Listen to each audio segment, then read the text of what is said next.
నమస్కారం city news తెలుగుకి స్వాగతం. ముందుగా ముఖ్యాంశాలు.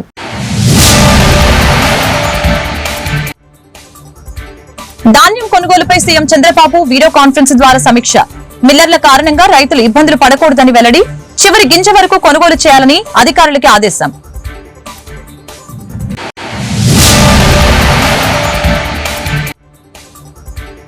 శ్రీకాకుళం జిల్లా వైసీపీ నేతలతో వైఎస్ జగన్ సమావేశం. ప్రభుత్వ వైఫల్యాలపై పోరాటాలు ఉధృతం చేయాలని దిశానిర్దేశం.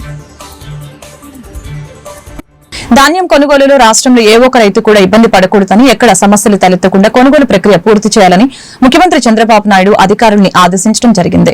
ఈ మేరకు ధాన్యం కొనుగోలుపై 26 జిల్లాల కలెక్టర్లు అధికారులతో ముఖ్యమంత్రి వీడియో కాన్ఫరెన్స్ నిర్వహించారు. అధికారులు ఉద్యోగుల నిర్లక్ష్యం, రైసు మిల్లర్ల సహాయ నిరాకరణ వలన రైతులు ఇబ్బంది పడితే కఠిన చర్యలు తీసుకుంటామని హెచ్చరించారు. గత ప్రభుత్వంలో రైతులు పండించిన పంటలు అమ్ముకోవడానికి ఎన్ని ఇబ్బందులు పడ్డారో చూశామని, అందుకే ఈసారి ధాన్యం కొనుగోలులో సమూల మార్పులు తీసుకువచ్చినట్లు తెలిపారు.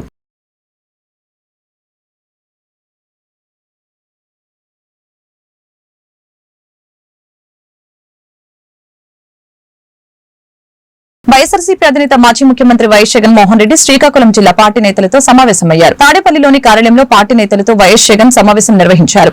ఈ సమావేశంలో మాజీ మంత్రి ధర్మాన కృష్ణదాస్, మాజీ ఎమ్మెల్యేలు కళావతి, రెడ్డి, శాంతి, ఎంపీపీలు, జెడ్పీటీసీలు, మున్సిపల్ చైర్పర్సన్లు పాల్గొన్నారు. ఈ సందర్భంగా జిల్లాలో నెలకొన్న సమస్యలు, తాజా రాజకీయ పరిణామాలపై చర్చించారు. ఇదే సమయంలో భవిష్యత్తు కార్యాచరణపై పార్టీ నేతలకు వైఎస్ జగన్ దిశానిర్దేశం చేశారు.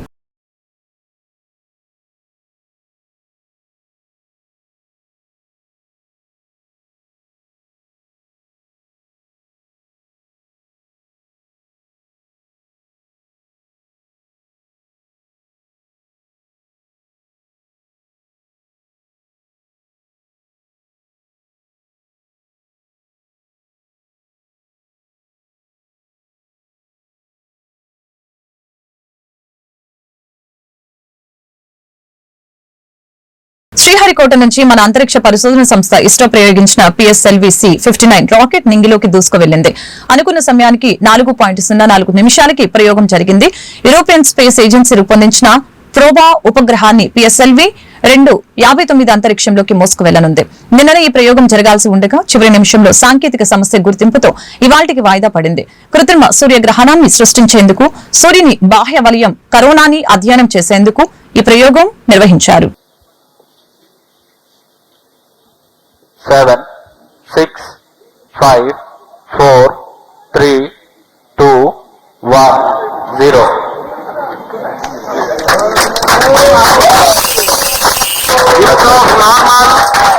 Majestically powered by PSLV-C-59 program. यहाँ PSLV-C-59 प्रमोशन यान का सफलतापूर्ण उद्घाटन रेंज प्रथम चरण का प्रज्वलन जारी है. यह लगभग 109 सेकेंड्स तक चलेगा. इस दौरान कुल 9000 ग्राउंड लेड स्ट्रैप-ऑन का पृथक्करण, तत्पश्चात एयर लेड स्ट्रैप-ऑन को पृथक किया जाएगा और अंत में प्रथम ही कर रहा है. Second stage separated, third stage ignited. और यहाँ द्वितीय चरण अपना कार्यकाल सफलतापूर्वक. ఏలూరు జిల్లాలో ఎమ్మెల్సీ ఎన్నికల పగడ్బందీగా ప్రశాంత వాతావరణంలో జరుగుతున్నాయని జిల్లా కలెక్టర్ వెట్రి సెల్వి తెలిపారు. ఈ రోజు ఏలూరు నగరంలోని ప్రభుత్వ జూనియర్ కళాశాలలో జరుగుతున్న ఎమ్మెల్సీ ఎన్నికల కేంద్రాన్ని జిల్లా కలెక్టర్ పరిశీలించారు.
Thank you.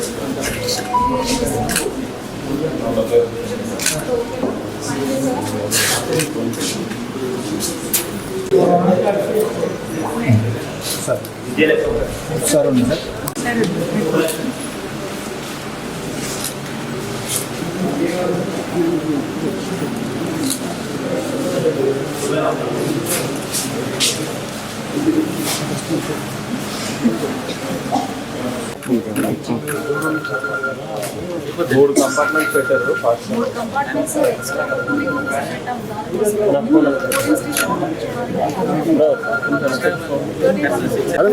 పోలింగ్ జరుగుతున్నాయి ఎమ్మెల్సీ బై ఎలక్షన్స్ కి. సో మనకి 8 o'clock స్టార్ట్ అయినాయి, 4 o'clock కంప్లీట్ అవుతుంది. సో మన జిల్లాలో మొత్తం 2667 ఓటర్స్ ఉన్నారు. మన 10 AM డేటా ప్రకారం మనకు 15% పోలింగ్ అయినాయి. 14 పీపుల్ ఆల్రెడీ ఓట్ చేశారు. దాంట్లో మెన్ 280, విమెన్ 134. సో ప్రస్తుతానికి మనకు చేసిన పర్సంటేజ్ 15.52% ఓటింగ్ ఆల్రెడీ జరిగినాయి. సో చాలా బ్రిస్క్ గా నడుస్తున్నాయి. ఏ చోట్ల ఎలాంటి ఇన్సిడెంట్స్ లేవు.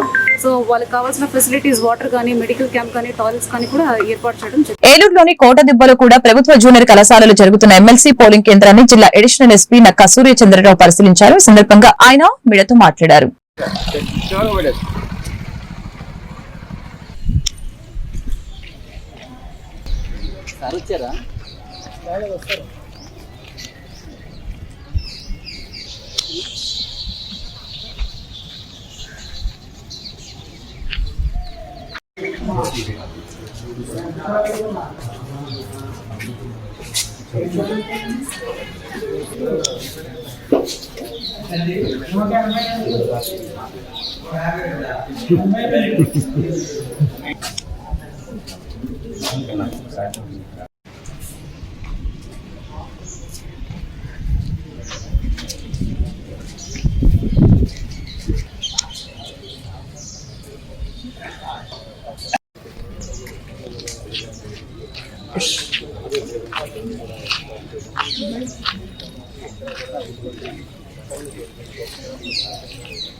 జిల్లాల ఉపాధ్యాయుల ఎమ్మెల్సీ ఎన్నిక జరుగుతుంది. మన ఏలూరు జిల్లాలో సుమారు 20 కేంద్రాల్లో 2667 మంది ఓటు హక్కును సద్వినియోగం చేసుకుంటారు. ఈరోజు అన్ని కేంద్రాల వద్ద 3 అంచెల భద్రతను ఏర్పాటు చేయడం జరిగింది. పటిష్టమైనటువంటి బందోబస్తుని ఏర్పాటు చేయడం జరిగింది. ఈ ఎన్నిక 4 గంటల వరకు జరుగుతుంది. పోలింగు 4 గంటల తర్వాత ఈ బాక్సులన్నీ కూడా మనం కాకినాడ JN2కి పంపిస్తాం. ఇక్కడ నుంచి ఈ ఏలూరులో ఇదే ఒక పెద్ద కేంద్రం. సుమారు 800 చిల్లర ఓట్లు ఇక్కడ ఉపాధ్యాయులు తమ ఓటు హక్కును వినియోగించుకునేటువంటి కేంద్రం ఇది. అంతా ప్రశాంతంగా జరుగుతుంది. ఇప్పటి వరకు ఈ కేంద్రంలో 210 ఓట్లు పోలైనవి 867కి. సుమారు ఈ 2 గంటల్లోనూ మనకి పోలింగ్ 15% వరకు అయింది, కంప్లీట్ అయింది.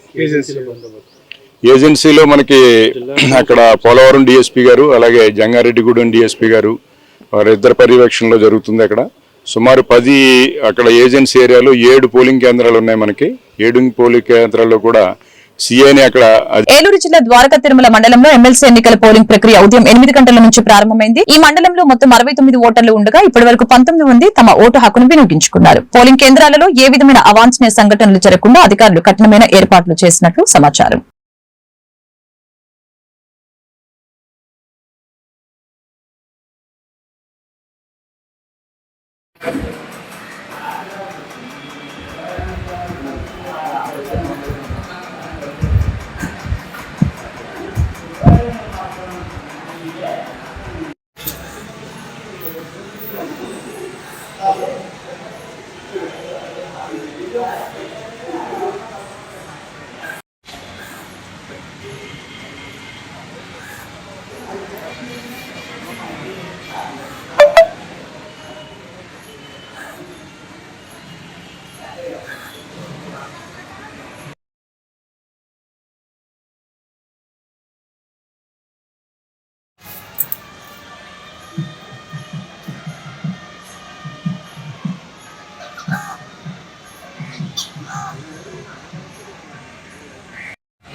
ఏలూరు జిల్లాలో ద్వారకా తిరుమల శ్రీ వెంకటేశ్వర స్వామి వారి ఆలయంలో తాజాగా నిర్వహించిన అభివృద్ధి కార్యక్రమాల్లో భాగంగా పలు త్రవ్వకాలు జరుగుతున్న సమయంలో అతి పురాతనమైన స్వామివారి ప్రహరీ రాతి గోడపై అవిశ్వరమైన శిల్పకళ కనిపించింది. ఈ అద్భుతమైన శిల్పాలను చూసి భక్తులు మంత్రముగ్ధులై అలాంటి కళను పూర్వకాలంలో ఎలా అద్భుతంగా చెక్కారు అని ఆశ్చర్యపోతున్నారు.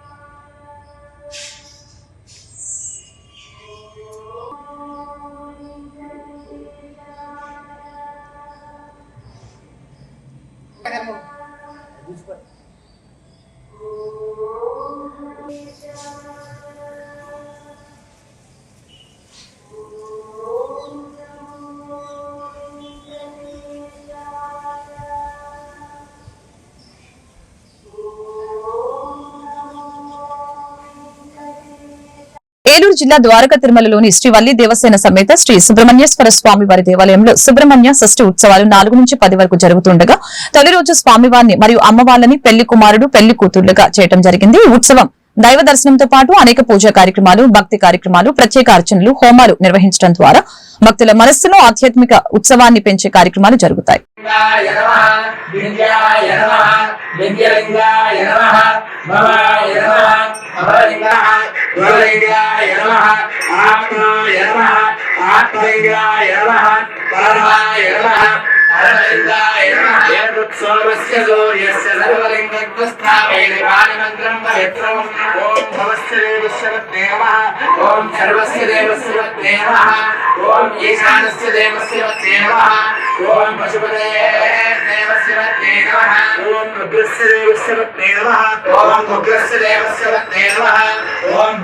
ఎమ్మెల్సీ అభ్యర్థిగా తనని గెలిపిస్తే శాసన మండలిలో ఉపాధ్యాయుల యొక్క సమస్యలపై చర్చించే అవకాశం ఉందని ఎమ్మెల్సీ ఎన్నిక అభ్యర్థి బుర్రా గోపిమూర్తి తెలిపారు.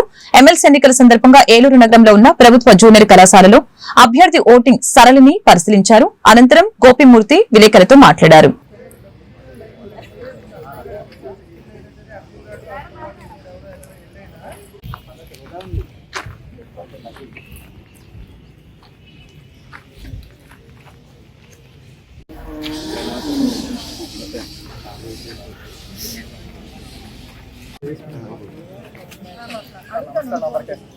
అందరికీ నమస్కారం.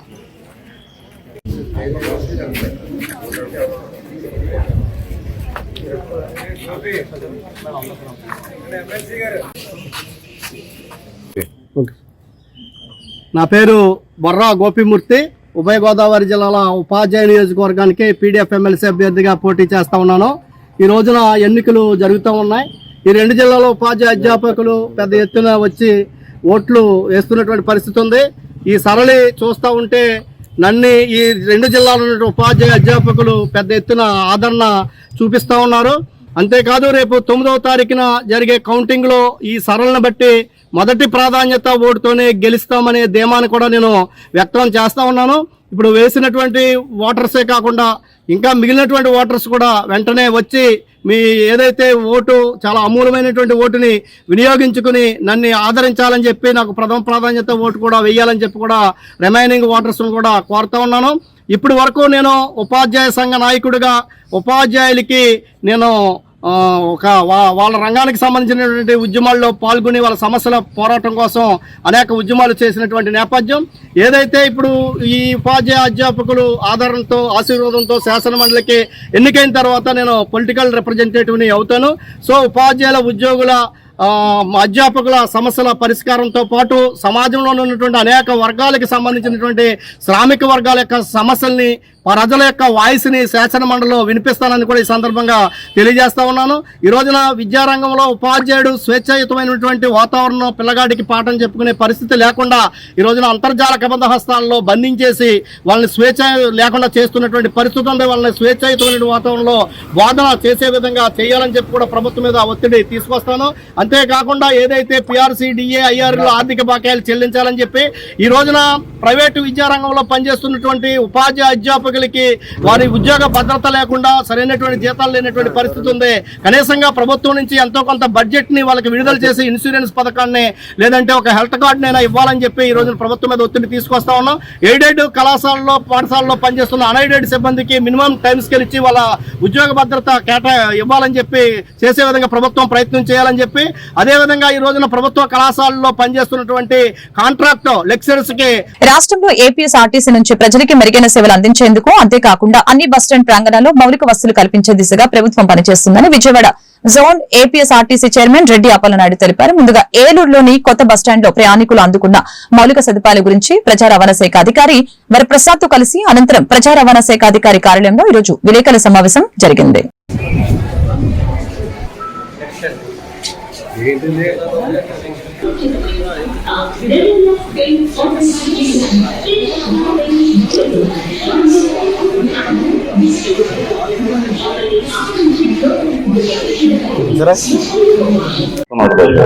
110 బస్సు ఆన్లైన్ లో ఉంటాయి సార్.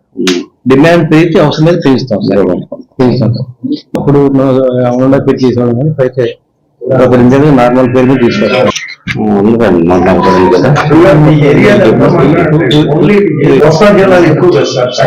అంటే ఏలూరు గంగారెడ్డి నుంచి ఈ రోజున చాలా, ఎందుకంటే అతి తక్కువ ఛార్జెస్ తో వెళ్ళేటువంటిది రవాణా వ్యవస్థ ఏదైనా ఉందంటే అది ఆర్టీసీ వ్యవస్థ.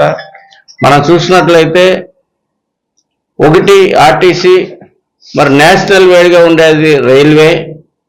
ఈ రెండు వ్యవస్థలు కూడా సాధారణ పౌరుల్ని సురక్షంగా వారి యొక్క గమ్యానికి రక్షణతో కూడినటువంటి జర్నీని అందించేటువంటి విషయాలు తీసుకొస్తూ ఉన్నాయి. మరి ఏలూరు డిపో నుంచి మరి తిరుపతి బస్సు కూడా, మన పెద్ద తిరుపతి బస్సు ఉంది, అది కొద్దిగా ఎక్కువ మందికి ఇంకా పబ్లిక్ తెలియనట్లు ఉంది. ఇక్కడ ఈ రెండు సర్వీసెస్ నుంచి ఇక్కడ నుంచి వెళ్తే అక్కడ దర్శనం టికెట్ కూడా ఇక్కడ బుక్ చేసుకోవడానికి అవకాశం ఉంది. మరి రాబోయే రోజుల్లో ఒక ఏసీ స్లీపర్ కూడా వేయాలన్నటువంటి ఆలోచన ఇక్కడ నుంచి హైదరాబాద్ ఎయిర్పోర్ట్కి కూడా వెళ్ళే విధంగా, ఎయిర్పోర్ట్కి వాళ్ళ ఎజిరి, అదేవిధంగా హైదరాబాద్ స్లీపర్ ఏసీ పెట్టాలని నేను కూడా నిన్న చెప్పాను ప్రపోజర్స్. అట్లాగే ఇంకా మరి చింతలపూడి నుంచి కూడా, నూజివీ నుంచి కూడా తిరుపతికి సర్వీసెస్ నడపడానికి కూడా అక్కడ దీనిగా ఉంది. మరి ఇప్పుడే చెప్పారు, ఎందుకంటే వాడపల్లి ఈ మధ్యకాలంలో భక్తులు, ప్రజలు మరి చాలా మంది అటు ఈస్ట్ గోదావరి నుంచి కానివ్వండి, ఇటు ఉమ్మడి పశ్చిమ గోదావరి నుంచి కానివ్వండి, ఇటు కృష్ణా జిల్లా నుంచి కానివ్వండి, వాడపల్లి శనివారం 7 వారాలు అనేటువంటి ఒక నినాదంతో మరి భక్తుల యొక్క కోరిక తీర్చడం కోసం 7 వారాలు జర్నీ చేస్తూ ఉన్నారు. ఈ రమారమి చూసుకున్నట్లయితే విజయవాడ నుంచి 20 బస్సులు ప్రతి శనివారం వస్తూ ఉన్నాయి. మరి ఏలూరు నుంచి 10, భీమవరం నుంచి 10, 20, ఈస్ట్ గోదావరి నుంచి దాదాపు 60 బస్సులు, అంటే కేవలం 100 బస్సులు వాటి నిమిత్తమే ఒక వాడపల్లి వెంకటేశ్వర దర్శనార్థం తీసుకెళ్ళడం జరుగుతూ ఉంది.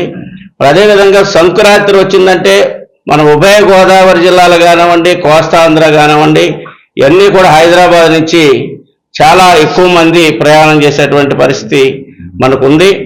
దాన్ని మరి 9వ తారీఖు నుంచి ఒక జనవరి 9 నుంచి దాదాపు 13వ తారీఖు వరకు ఎవ్రీడే ఒక రోజు 9వ తారీఖు 21 బస్సు అయితే అది 10వ తారీఖున 30 బస్సులు, 11వ తారీఖున 30 బస్సులు, 12వ తారీఖున 30 బస్సులు, 13న ఒక 6 బస్సులని, అలా చూసుకుంటూ ఒక 117 బస్సులని ఒక ప్రణాళిక. అంటే ఎక్కడ కూడా ప్రైవేటు రవాణా వ్యవస్థలో ప్రైవేటు బస్సులకి అధిక ధరలకు గురవ్వకుండాను నామినల్ మామూలుగా ఛార్జీలకే ప్రజల్ని అక్కడి నుంచి తీసుకురావాలనేటువంటిది. మళ్ళీ తర్వాత కూడా ఇటు నుంచి రిటర్న్ జర్నీ కూడా ఒక ఆలోచన చేసి మళ్ళా ఇక్కడ ఏలూరు జిల్లా చింతలపూడి పట్టణంలోని ఆశ్రమంలో ప్రసాద స్వామి మాట్లాడుతూ 15 సంవత్సరాల నుంచి మేము ఈ ఆశ్రమంలో పూజా కార్యక్రమాలు చేసుకుంటూ శిక్ష పులుకర్ కుమార్ ఇక్కడే చేసుకుంటున్నాం. 40 రోజుల దీక్షలు పూర్తి చేసుకుని ఈ రోజు మా స్వాములు అందరం కూడా ఇరుముళ్ళు పూజా కార్యక్రమాల్లో పాల్గొని ఈ రోజు సాయంత్రం బయలుదేరి శబరిమల వెళ్లి 8వ తారీఖున తిరిగి ఇంటికి వస్తామని చెప్పారు. కార్యక్రమంలో స్వాములు భారీ సంఖ్యలో పాల్గొన్నారు. మేము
15 సంవత్సరాల నుంచి ఇక్కడ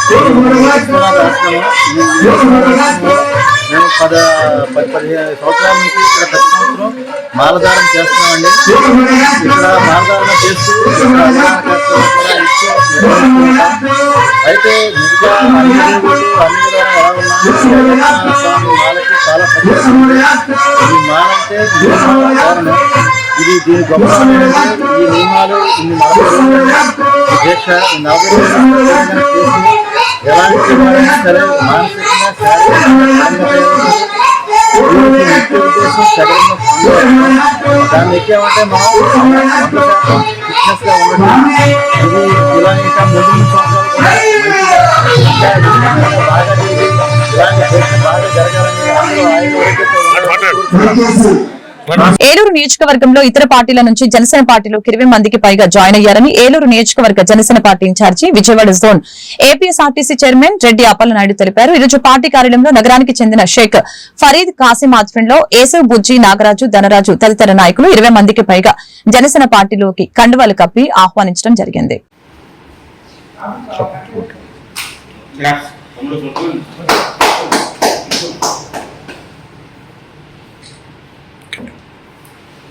షేక్ ఫరీద్ కాసిం అండి. ఈరోజు జనసేన పార్టీ అధినేత శ్రీ ప్రజల పవన్ కళ్యాణ్ గారి యొక్క నాయకత్వంలో పనిచేయాలని ఆ యొక్క ఆశయాలను ముందుకు తీసుకెళ్ళాలండి. నేను ఆర్టీసీలో ఉద్యోగం చేస్తూ కేవలం పార్టీలో చేరి సమాజానికి నాయకత్వం మన పవన్ కళ్యాణ్ గారి నాయకత్వంలో పనిచేయాలనేటువంటి సంకల్పంతో ఈరోజు పదవి విరమణ చేసి మన జనసేన పార్టీలోకి రావడం జరిగింది. ఈ విషయాన్ని గౌరవనీయులు మన రెడ్డి అప్పలనాయుడు గారికి ఈ విషయం తెలియజేయగా ఆయన ఎంతో ప్రేమతో ఆహ్వానించారు. వారికి ప్రత్యేకమైన ధన్యవాదాలు తెలుపుతున్నాను. మరి ఎటువంటి సిద్ధాంతాలు అంటే ఇవి కులాలను కలిపే రాజకీయ విధానం, మతాల ప్రస్తావన అనేది రాజకీయం, భాషలను గౌరవించే సాంప్రదాయం, సంస్కృతులను కాపాడే సమాజం, ప్రాంతీయతను విస్మరించని జాతీయవాదం, అవినీతి అక్రమాలపై రాజ్యలేని పోరాటం చేస్తున్నటువంటి మన పవన్ కళ్యాణ్ గారు డిప్యూటీ చీఫ్ మినిస్టర్ గారి ఆధ్వర్యంలో మన పనిచేస్తున్నటువంటి రెడ్డి అప్పల సాగు గారి యొక్క ఆధ్వర్యంలో మా అనుచరులతోటి మేము స్వచ్ఛందంగా ఎటువంటి పరి వికాస్ గారు ఆధ్వర్యంలో మరి ఎస్ గారు, నాగరాజు గారు, బుజ్జి గారు, సత్యనారాయణ గారు, కనకరాజు గారు మరి వారి ఆధ్వర్యంలో ఒక 20 మంది ఈ రోజున ఇతర పార్టీ నుంచి జనసేన పార్టీలో జాయిన్ అవ్వడం జరిగింది. పవన్ కళ్యాణ్ గారి ఈ మధ్యకాలంలో డిప్యూటీ సీఎం అయిన తర్వాత అంతకుముందు చేసినటువంటి పోరాటం, డిప్యూటీ సీఎం అయిన తర్వాత వారు తీసుకున్నటువంటి ప్రజల పక్షాన్ని తీసుకున్నటువంటి నిర్ణయాలని అన్నింటికీ ఆకర్షితులై ఈ రోజున జనసేన పార్టీలో వారు జాయిన్ అవ్వడం, వారిని సాధారణంగా ఏలూరు నియోజకవర్గం జనసేన పార్టీ ఆహ్వానిస్తూ ఉన్నాం. భవిష్యత్తులో అందరం కూడా కలిసికట్టుగా మరి జనసేన పార్టీ బలోపేతానికి, అదేవిధంగా రాష్ట్ర ప్రజల యొక్క శ్రేయస్కరమైనటువంటి పరిపాలన కోసం ఏదైతే ఇంతకాలం పోరాటం చేసామో ఇప్పుడు ఆ పరిపాలన అందుతూ ఉంది. దాన్ని ఇంకా ప్రజలకి చేరువ చేయడానికి అందరూ కలిసికట్టుగా కృషి చేద్దామని చెప్పి తెలియజేస్తూ వారందరినీ కూడా మన కాశీం గారిని, వారి యొక్క మిత్రులందరినీ కూడా జనసేన పార్టీ తరఫున, పవన్ కళ్యాణ్ గారి తరఫున, నా తరఫున వారందరికీ అభినందనలు తెలియజేస్తాం. వార్తలు ముగించే ముందు ముఖ్యాంశాలు మరొకసారి.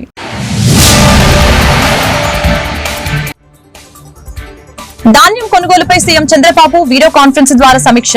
మిల్లర్ల కారణంగా రైతులు ఇబ్బందులు పడకూడదని వెల్లడి. చివరి గింజ వరకు కొనుగోలు చేయాలని అధికారులకి ఆదేశం.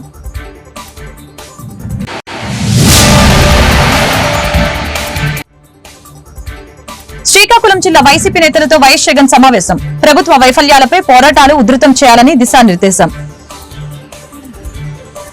ఈ వార్తలు ఇంతటితో సమాప్తం. మరొక బులెటిన్ మళ్ళీ కలుద్దాం. నమస్కారం.